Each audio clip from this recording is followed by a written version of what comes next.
And dear students, good morning to all of you. And today's topic is direct and indirect speech. आज आप grammar में पढ़ेंगे direct से indirect में कैसे बदलते हैं, डायरेक्ट स्पीच से इनडायरेक्ट स्पीच में कैसे बदला जाता है, इसके कुछ जनरल रूल्स आप जानेंगे। जो एक स्पीच होती है उसको दो तरह से रखा जा सकता है, एक तो डायरेक्ट स्पीच यानी डायरेक्ट सीधे रखा जाता है, एक इनडायरेक्ट स्पीच। ये क्या होता है, डायरेक्ट स्पीच में जो स्पीकर होता है उसकी बातों को ज्यों का त्यों रख दिया जाता है, मतलब जैसे वो बोला है ठीक उसी तरह से आप रख देते हैं, that is called direct speech. Indirect speech में क्या करते हैं, इनडायरेक्ट स्पीच में वक्ता के यानी स्पीकर के बातों को, उसके शब्दों को हम अपने अनुसार जब रखते हैं तब उसे इनडायरेक्ट स्पीच कहा जाता है। जैसे Ram says he is going, अब Ram says he is going ऐसा है तो अब ये डायरेक्ट स्पीच हो गया। लेकिन आप जब उसे कहेंगे तो इस तरह से कहेंगे, Ram says that he is going, अब ये हो गया इनडायरेक्ट स्पीच, करेक्ट। अब आप देखें जो डायरेक्ट स्पीच होता है वो उसके दो पार्ट होते हैं, डायरेक्ट स्पीच के दो पार्ट होते हैं। जैसे देखेंगे आप, Ram says to me I am happy, ये डायरेक्ट स्पीच है, दो पार्ट में है, एक इन्वर्टेड कामाज के इधर है, फिर इन्वर्टेड कामाज लगा करके दूसरी तरफ लिख दिया गया।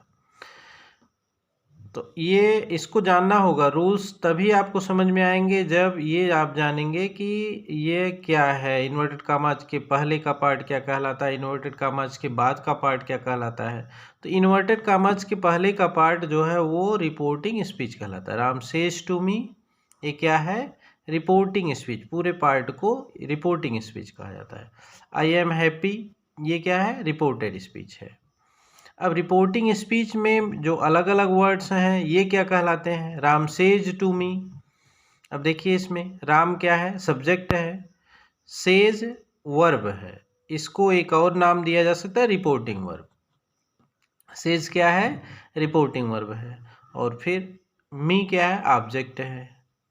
क्लियर हुआ, रिपोर्टिंग स्पीच में राम सब्जेक्ट है, सेज वर्ब है, इसको रिपोर्टिंग वर्ब भी कहेंगे आप, और मी ऑब्जेक्ट है, और बाकी जो पार्ट है वो रिपोर्टेड स्पीच है। अब इसी तरह से इसमें भी सब्जेक्ट वर्ब ऑब्जेक्ट हो जाएगा। ओके, अब जो एक वक्ता स्पीकर होता है वो अपनी बातों को कई प्रकार के सेंटेंसेज में रख सकता है, जैसे असर्टिव सेंटेंस में बोल सकता है, इंट्रोगेटिव सेंटेंस में बोल सकता है, ऑप्टेटिव में बोल सकता है, एक्सक्लेमेटरी में बोल सकता है, इम्परेटिव सेंटेंसेज में बोल सकता है। तो अलग अलग सेंटेंसेज को इनडायरेक्ट में आप कैसे बदलते हैं आप देखेंगे। पहला आपका आ रहा है असर्टिव सेंटेंस। तो असर्टिव सेंटेंसेज जो डायरेक्ट स्पीच में हो उसको इनडायरेक्ट स्पीच में जब आप बदलेंगे तो उसके लिए क्या रूल्स हैं, कुछ जनरल रूल्स हम बता रहे हैं, आप समझें। यदि रिपोर्टिंग वर्ब का ऑब्जेक्ट दिया हो तो, रिपोर्टिंग वर्ब का ऑब्जेक्ट अगर दिया हो, ऊपर बताए हैं हम रिपोर्टिंग वर्ब क्या है और उसके बाद फिर ऑब्जेक्ट क्या है। देखिए जैसे यहाँ है Ram says to me, Ram says to me, ये रिपोर्टिंग वर्ब सेज है और मी क्या है, ऑब्जेक्ट है। तो यही चीज़ यहाँ बता रहे हैं, यदि रिपोर्टिंग वर्ब का ऑब्जेक्ट दिया हो तो से को क्या करेंगे, टेल में बदल देते हैं,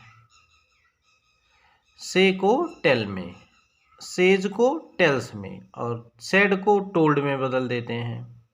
और एक चीज़ और भी है, टू को हटा दिया जाता है। देखिए यदि दिया हो तो, नहीं दिया रहेगा तो, जैसे से है तो से ही रह जाएगा, सेज है सेज ही रह जाएगा, सेड सेड ही रह जाएगा, नहीं चेंज करना होगा। लेकिन यदि रिपोर्टिंग वर्ब का ऑब्जेक्ट दिया हो तो आपको बदलना ही होगा इसे। दूसरा रूल आप देखें, यदि रिपोर्टिंग वर्ब, दूसरा रूल है यह है, इन्वर्टेड कामाज को हटाकर दैट लगाया जाता है। जब इनडायरेक्ट में आप बदलते हैं तो इन्वर्टेड कामा हटा करके कनेक्टिव वर्ड दैट लगा देते हैं, दैट से जोड़ा जाता है। ये तो जनरल रूल्स हो गया। अब उसके बाद आप देखेंगे टेंसेज में परिवर्तन। टेंस में क्या परिवर्तन किया जाता है, उसमें पहला रूल आज देखें। यदि रिपोर्टिंग वर्ब प्रेजेंट या फ्यूचर टेंस में हो,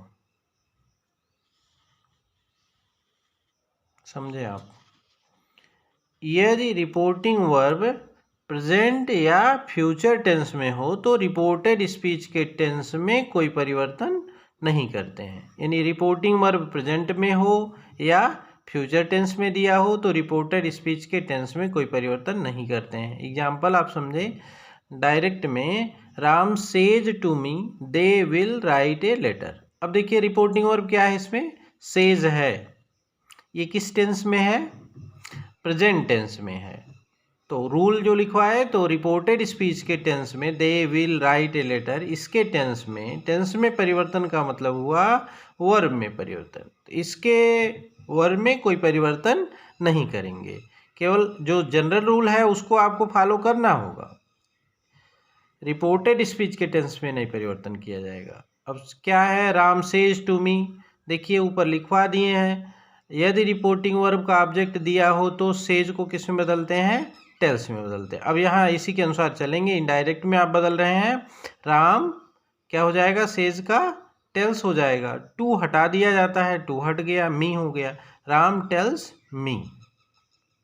फिर इन्वर्ट कामा हटाए तो दैट डाल दिए यहाँ, दैट दे विल ऐसे ही रह जाएगा, कोई इधर नहीं परिवर्तन करना है, टेंस में नहीं परिवर्तन होगा। They will write a letter. Okay, next एक और एग्जांपल देख लीजिए। अगर यही देखिए ऑब्जेक्ट नहीं दिया होता तो सेज सेज ही रह जाता, दैट से केवल जोड़ दिया जाता, Ram says that they will write a letter, ऐसे ही रह जाता।